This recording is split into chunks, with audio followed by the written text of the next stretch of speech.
ಈ ವೇದಿಕೆ ಮೇಲೆ ಇರುವಂಥ ನಮ್ಮ ಕಾಂಗ್ರೆಸ್ ಪಕ್ಷದ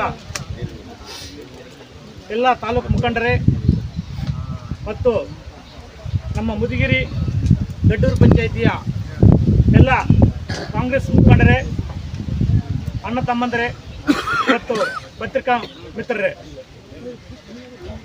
ನಾವು ಇವತ್ತು ಇಲ್ಲಿ ಸೇರಿರುವುದು ಕಾರ್ಯಕ್ರಮ ಅಂದರೆ ಕರ್ನಾಟಕ ಲೋಕಸಭೆಯ ಚುನಾವಣೆ ಬಂದಿದೆ. ನಮ್ಮ ಕೋಲಾರ ಜಿಲ್ಲೆಯ ಲೋಕಸಭೆ ಕ್ಷೇತ್ರದ ಕಾಂಗ್ರೆಸ್ ಪರವಾಗಿ ಕಾಂಗ್ರೆಸ್ ಅಭ್ಯರ್ಥಿಯಾಗಿ ನಮ್ಮ ಕೆ.ವಿ. ಗೌತಮ್ ಅವರ ಪರವಾಗಿ ಮತಯಾಚನೆ ಮಾಡಲು ಪ್ರಚಾರ ಕಾರ್ಯಕ್ರಮವನ್ನು ಹಮ್ಮಿಕೊಂಡಿದ್ದೇವೆ. ನಾವು ಮೊದಲನೇದಾಗಿ ಹೆಬ್ಣಿಯಿಂದ ಪ್ರಾರಂಭವಾಗಿ ಈಗ ಇದು 5ನೇ ಪಂಚಾಯಿತಿಗೆ ಆಗಮಿಸಿದ್ದೀವಿ. ಮುದಿಗೆರಿಗೆ 5ನೇ ಪಂಚಾಯಿತಿಗೆ ಆಗಮಿಸಿದ್ದೀವಿ. ಇಲ್ಲಿಂದ ತಿರ್ಗಾ ಮುಂದುವರಿಸ್ಕೊಂಡು ಹೋಗ್ತೀವಿ. ನಾವು ಇವತ್ತು ನಿಮ್ಮನ್ನೆಲ್ಲ ನೋಡ್ತಾ ಇದ್ರೆ ಎಲ್ಲ ದೊಡ್ಡ ದೊಡ್ಡ ಲೀಡರ್ಗಳಿದ್ದೀರಾ. ಮುದಿಗೆರೆ ಪಂಚಾಯಿತಿಯಲ್ಲಿ ನಮ್ಮ ರಾಜೇಂದ್ರನ್ನ ಹೇಳ್ದಂಗೆ ಇದು ದೊಡ್ಡ ಪಂಚಾಯಿತಿ, ಸುಮಾರು 23 ಹಳ್ಳಿಗಳಿದೆ ಅಂತ ಅನಿಸುತ್ತೆ ನನಗೆ. 24 ಹಳ್ಳಿಗಳಿದೆ. ದೊಡ್ಡ ಪಂಚಾಯಿತಿ ಇದು. ಎಲ್ಲ ದೊಡ್ಡ ದೊಡ್ಡ ಲೀಡರ್ಗಳಿದ್ದೀರಾ. ಆವಾಗಲೇ ನಮ್ಮ ಅಂಬರೀಷನ್ನ ಹೇಳಿದ್ರು ನಮ್ಮ ಶಾಸಕರು ಅಂತ. ನಿಮ್ಮನ್ನೆಲ್ಲ ನೋಡ್ತಾ ಇದ್ರೆ ನಾನು ಕಡಿಮೆ ಅಂತರದಲ್ಲಿ ಸೋತಿದ್ರು ಶಾಸಕರು ಅಲ್ಲದೇ ಇದ್ರು ಶಾಸಕರಾಗಿ ನನಗೆ ಕೊಡ್ತಾ ಇದ್ದೀನಿ. ಇವತ್ತು ಶಾಸಕರೇ ನಾವು, ಅದರಲ್ಲಿ ಯಾವುದೇ ಡೌಟ್ ಇಲ್ಲ. ಮುಂದಿನ ದಿನಗಳಲ್ಲಿ ನಿಮ್ಮ ಎಲ್ಲ ಪಂಚಾಯತಿಗಳಿಗೆ ಹೋಗಿ ಬರ್ತಾ ಇದ್ದೀನಿ. ಇದೇ ಸಹಕಾರ ಇದ್ರೆ ಮುಂದಿನ ದಿನಗಳಲ್ಲಿ ನಾನು ಶಾಸಕರಾಗ್ತೀನಿ ಅಂತ ನನಗೆ ನಂಬಿಕೆ ಇದೆ. ನಿಮ್ಮ ಪ್ರೀತಿ ವಿಶ್ವಾಸಗಳನ್ನು ಹಿಂಗೆ ಮುಂದುವರಿಸಿಕೊಂಡು ಹೋಗ್ತೀನಿ. ನಮ್ಮ ಕೊತ್ತೂರು ಮಂಜನ ಆಶೆಗಳನ್ನು ಸಹ ಅವರು ಏನು ಹೇಳಿದ್ದಾರೆ, ನಮಗೆ ಅವರ ಮಾರ್ಗದರ್ಶನದಲ್ಲಿ ಪಕ್ಷವನ್ನು ಬಲಪಡಿಸ್ತೀವಿ. ಅದರಲ್ಲಿ ಎರಡನೇ ಡೌಟ್ ಇಲ್ಲ. ನಿಮ್ಮ ಸಹಕಾರಗಳನ್ನೆಲ್ಲ ತಗೊಂಡು ಪಕ್ಷವನ್ನು ಬಲಪಡಿಸ್ತೀವಿ. ಇವಾಗ ನಾವು ಗೌತಮ ಪರವಾಗಿ ಕಾಂಗ್ರೆಸ್ ಪಕ್ಷಕ್ಕೆ ವೋಟ್ ಕೇಳಲು ಬಂದಿದ್ದೀವಿ. ನೀವು ಪ್ರತಿ ಬೂತ್ಗೂ ಹೋಗಿ ನಮ್ಮ ಗ್ಯಾರಂಟಿ ಯೋಜನೆಗಳನ್ನು ಶ್ರೀರಕ್ಷೆಯಾಗಿ ಮುಂದೆ ಇಟ್ಟುಕೊಂಡು ಪ್ರತಿ ಬೂತಿಗೂ ನಿಮ್ಮ ಜೊತೆಗೆ ಹೆಣ್ಣು ಮಕ್ಕಳನ್ನು ಸಹ ಕರ್ಕೊಂಡೋಗಿ ಪ್ರತಿ ಬೂತ್ಗೂ ನಮ್ಮ ಕಾಂಗ್ರೆಸ್ ಪರವಾಗಿ ನೀವು ವೋಟ್ ಕೇಳಬೇಕಾಗತ್ತೆ. ಕೇಳಿ ನಮ್ಮ ಗೌತಮ್ ಅವ್ರನ್ನ ಗೆಲ್ಲಿಸಬೇಕು.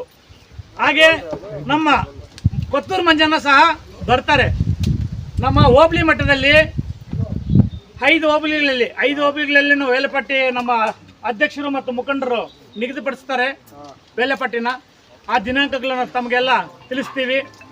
ಆ ದಿನಾಂಕಗಳಲ್ಲಿ ಆ ಟೈಮಲ್ಲಿ ನಮ್ಮ ಕೆ.ವಿ. ಗೌತಮ್ ಅವರು ಅಭ್ಯರ್ಥಿ ಮತ್ತು ನಮ್ಮ ಕೊತ್ತೂರು ಮಂಜನ ಅವರು ಬರ್ತಾರೆ ಪ್ರಚಾರ ಕಾರ್ಯಕ್ರಮಕ್ಕೆ. ಆ ಟೈಮಲ್ಲಿ ನಿಮಗೂ ವಿಷಯನ ತಿಳಿಸ್ತೀವಿ. ನಿಮ್ಮ ಕೇಂದ್ರ ಸರ್ಕಾರದ ಬಗ್ಗೆ ನಿಮಗೆಲ್ಲ ಗೊತ್ತಿದೆ. ಈಗ ಎಲ್ಲ ಲೀಡರ್ಗಳು ಹೇಳಿದ್ರು, ನಾವು ಅದನ್ನೇ ಹೇಳ್ಬೇಕಾಗತ್ತೆ. ಅದಕ್ಕೋಸ್ಕರ ನಾವೇನು ಹೇಳೋದಿಲ್ಲ. ಕೆಲವು ಈಗ ಉದ್ಯೋಗ ಸೃಷ್ಟಿ ಮಾಡ್ತೀವಿ ಅಂತ ಹೇಳಿದ್ರು, ಯಾವ ಉದ್ಯೋಗನೂ ಇಲ್ಲ. ಎಲ್ಲ ಹಳ್ಳಿಗಳಲ್ಲೂ ಕೂಡ ನಿರುದ್ಯೋಗಿಗಳಾಗಿ ಹಂಗೆ ಉಳಿದಿದ್ದಾರೆ. ಎಲ್ಲ ನಿಮಗೆ ಗೊತ್ತಿದೆ. ಯಾವ ಉದ್ಯೋಗ ಕೊಟ್ಟಿಲ್ಲ. ಇರೋ ಉದ್ಯೋಗನೇ ಇನ್ನೂ ಹೋಯ್ತು. ಇಷ್ಟೊತ್ತಿಗೆ 12 ಅವರು ವಾಗ್ದಾನದ ಪ್ರಕಾರ, ಅವರು 10 ವರ್ಷದ ಕೆಳಗಡೆ ಕೊಟ್ಟಿರುವ ವಾಗ್ದಾನದ ಪ್ರಕಾರ 12.25 ಕೋಟಿ ಉದ್ಯೋಗಗಳು ಸೃಷ್ಟಿ ಆಗಬೇಕಾಗಿತ್ತು. ಇವತ್ತಿನ ಪರಿಸ್ಥಿತಿಗೆ ಇದುವರೆಗೂ ಯಾವ ಉದ್ಯೋಗ ಸೃಷ್ಟಿನೂ ಇದುವರೆಗೂ ಆಗಿಲ್ಲ. ಸುಮ್ಮನೆ ಉದ್ಯೋಗ ಸೃಷ್ಟಿ ಮಾಡ್ತೀವಿ ಅಂತ ಹೇಳ್ತೀವಿ. ಯಾವ ಉದ್ಯೋಗನೂ ಇಲ್ಲ. ಉದ್ಯೋಗ ಮಾಡ್ತಾ ಈಗ GST ತಂದುಬಿಟ್ಟು 14%, 15% GST ತಂದುಬಿಟ್ಟು ಚಿಕ್ಕ ಕಂಪನಿಗಳೆಲ್ಲ ಮುಚ್ಕೊಂಡು ಹೋಗೋಯ್ತು. ಈಗ ಅವ್ರು ಇನ್ನೂ ನಿರುದ್ಯೋಗಿಗಳಾಗ್ಬಿಟ್ಟು ಬಜಾರ್ಗೆಲ್ಲ ಬಂದ್ಬಿಟ್ರು. ಈಗ ದೊಡ್ಡ ಕಂಪ್ನಿಗಳಿಗೆಲ್ಲ ನಿಮಗೆ ಗೊತ್ತಿದೆ, ಎಲ್ಲ 1ನೇ ಹಂತದ ಅವಾಗಲೇ ಹೇಳ್ತಾರಲ್ಲ ಮೋದಿಗಳು ಹೆಸರು ಯಾವ ಮೋದಿ, ನೀರವ್ ಮೋದಿ, ಅಂಬಾನಿ, ಮತ್ತೊಂದು ಹೇಳಿದ್ರಲ್ಲ ಅದಾನಿ, ಎಲ್ಲ ಆ ಕ್ಯಾಟಗರಿ ಅವರಿಗೆಲ್ಲ ಈ 5 ವರ್ಷದಲ್ಲಿ 10 ಲಕ್ಷ ಕೋಟಿಗಳನ್ನ ಮನ್ನಾ ಮಾಡಿದ್ದಾರೆ. ನಿಮ್ಗೆ ಗೊತ್ತಿದೆಯಾ ಇಲ್ವೋ? ಮೊನ್ನೆ ಟಿವಿಯಲ್ಲಿ ಬರ್ತಿತ್ತು. 10 ಲಕ್ಷ ಕೋಟಿಗಳು ಮನ್ನಾ ಮಾಡಿರೋದು ಇಲ್ಲಿ ಈ 5 ವರ್ಷದಲ್ಲಿ ಮಾತ್ರ. ಇನ್ನ 2ನೇ ಹಂತದ ನಾಯಕರ ಲೆಕ್ಕ ಹಾಕಿದಾಗ ಇನ್ನು 20 ಲಕ್ಷ ಕೋಟಿಗಳಿಗೆ ಹೋಗುತ್ತೋ 30 ಲಕ್ಷ ಕೋಟಿಗಳಿಗೆ ಹೋಗುತ್ತೋ ನಮಗಂತ ಲೆಕ್ಕ ಗೊತ್ತಿಲ್ಲ. ಅದು ನೀವೇ ಊಹೆ ಮಾಡ್ಕೋಬೇಕು.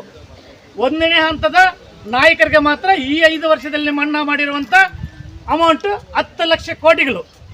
ಇನ್ನು ಆ ದೊಡ್ಡವರಿಗೆ ಅಷ್ಟು ಮನ್ನಾ ಮಾಡ್ತಾ ಇದ್ದಾರೆ. ಆದರೆ ಬಡವರಿಗೆ ಕೊಡುವ ಈ ಗ್ಯಾರಂಟಿಗಳನ್ನು ಮಾತ್ರ ದಿವಾಳಿ ಆಗುತ್ತಂತ ಟೀಕೆ ಮಾಡ್ತಾರೆ. ಇದೆಲ್ಲ ನೀವು ಮನವರಿಕೆ ಮಾಡ್ಕೋಬೇಕು. ನಮಗೆ ಬಡ್ಜೆಟ್ ಅಲ್ಲಿ ಯಾವ ವರ್ಷನೂ ಇಲ್ಲ. ಈ ವರ್ಷದಲ್ಲಿ 3,71,00,000 ಕೋಟಿ ರಿಸರ್ವ್ ಮಾಡಿದ್ದಾರೆ. ನಿಮಗೆ ಎಲ್ಲ ಗೊತ್ತಿದೆ. ನೀವು ಗ್ಯಾರಂಟಿಗಳಿಗೂ ಸಪರೇಟ್ ಆಗಿ ಸಂಪನ್ಮೂಲಗಳನ್ನು ಕ್ರೋಢೀಕರಣ ಮಾಡಿದ್ದಾರೆ. ನೀವೇನು ಭಯ ಪಡಬೇಕಾಗಿಲ್ಲ. ಕೆಲವರು ಹೇಳ್ತಾರೆ, ಕೆಲವರು ಏನೇನು ಇಲ್ಲ ಸಲ್ಲದ ಮಾತುಗಳೆಲ್ಲ ಹೇಳ್ತಾರೆ, ನಂಬಬೇಡಿ. ಅದಕ್ಕೆ ಸರ್ಕಾರನೇ ನಮ್ಮ ಗ್ಯಾರಂಟಿ ಯೋಜನೆಗಳಿಗೆ ನಮಗೆ ಮೀಸಲಿಟ್ಟಿದ್ದಾರೆ. ಎಷ್ಟು ಅಮೌಂಟು, ಒಂದು 50 ಲಕ್ಷ ಕೋಟಿಗಳು, 30 ಲಕ್ಷ ಕೋಟಿಗಳು, 80 ಲಕ್ಷ ಕೋಟಿಗಳು ಅಂದರೆ ಈ ಥರ ನಮಗೆ ಇಯರ್ ಆಗಿ ನಮಗೆ ಯಾವ ಥರ ಬಡ್ಜೆಟ್ ಬೇಕೋ ಆ ಥರ ಬಡ್ಜೆಟನ್ನು ನಾವು ಮೀಸಲಿಟ್ಟಿದ್ದಾರೆ. ಅದಕ್ಕೆ ಸಂಪನ್ಮೂಲಗಳು ಕೂಡ ಗುರೀಕರಿಸಿದ್ದಾರೆ. ನಮ್ಮ ಸಿದ್ದರಾಮಯ್ಯ ಮತ್ತು ನಮ್ಮ ಉಪಮುಖ್ಯಮಂತ್ರಿಯಾದ DK ಶಿವಕುಮಾರ್ ಅವರು ನಮ್ಮ ಸರ್ಕಾರದಲ್ಲಿ ಕ್ರೋಢೀಕರಿಸಿ ಅದಕ್ಕೆ ರಿಸರ್ವ್ ಮಾಡಿದ್ದಾರೆ. ಇದನ್ನು ನೀವು ಮುಂದೆ ಇಟ್ಟುಕೊಂಡು ಪ್ರತಿ ಹಳ್ಳಿಗೂ ಹೋಗಿ, ಪ್ರತಿ ಮನೆಗೂ ಹೋಗಿ ನಮ್ಮ ಕಾಂಗ್ರೆಸ್ ಪಕ್ಷದ ಪರವಾಗಿ ಓಟ್ ಕೇಳಿ ನಮ್ಮ KV ಗೌತಮ್ ಅವ್ರನ್ನ ಕೊಡಬೇಕಂತ ತಮ್ಮಲ್ಲಿ ಮನಸ್ಪೂರ್ವಕವಾಗಿ ನಾನು ವಿನಂತಿಸ್ಕೊಳ್ತಾ ಇದ್ದೀನಿ. ಈ 2 ಮಾತುಗಳನ್ನು ಅವಕಾಶ ಕೊಟ್ಟ ತಮ್ಮೆಲ್ಲರಿಗೂ ವಂದಿಸುತ್ತಾ ನನ್ನ ಮಾತನ್ನು ಮುಗಿಸ್ತಾ ಇದ್ದೀನಿ. ಜೈ ಹಿಂದ್, ಜೈ ಕಾಂಗ್ರೆಸ್, ಜೈ ಕರ್ನಾಟಕ.